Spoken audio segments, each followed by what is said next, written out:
හැමෝටම කියන්නේ මේක මාර ලොකු දෙයක් නෙමෙයි මේ achievement. මේ මම ඕගොල්ලෝ වගේම ඊටම දුප්පත් තැනක ඉඳලා රජුරක බුදියලා එහෙම ආපු ඩයල් එකක් අපේ දෙමව්පියන්ගේ උත්සාහයෙන් අපි පවුලක් ඉදිරියට සවයි වුණා. මේවා මාර වාව් නෙමෙයි. මේවා ඇත්තම දේවල් නෙමෙයි. වැඩ කරන්න පටන් ගන්න ප්‍රැක්ටිකලි මාව විශ්වාස කරන්න, තමන්ගේ ටැලන්ට් එක විශ්වාස කරන්න. මම මේ හීනේ දැක්කේ අවුරුදු 5ක හීනයක්. මම අවුරුදු 3මාරෙන් 4න් එක ගත්තා.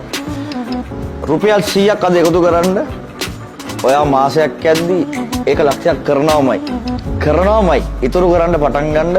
මගේ තියෙනවා accounts 3ක්. accounts 3ක් තියාගන්න. එකක් තමන්ගේ personal account එක. තමන්ට හම්බෙන සල්ලි ඔක්කොම ඒකට දාන්න එකපාර.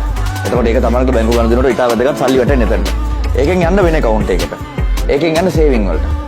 ඒක ඇවිල්ලා කෙලිම fix. ඒක හොල්ලන්නේ නැහැ. මේකෙන් හම්බෙන පළවෙනි එකේ හම්බෙන එක කෙලිම කුට්ටියක් කඩලා දාන්න ඒකට. ඒක උඹට 100ක් හම්බෙනවා නම් ඔබ කෙලිම 50ක් දාපන් ඒකට. ඒතකොට ඉතුරු 50 තමයි ඔබ තියාගන්න ජීවත් වෙන්න.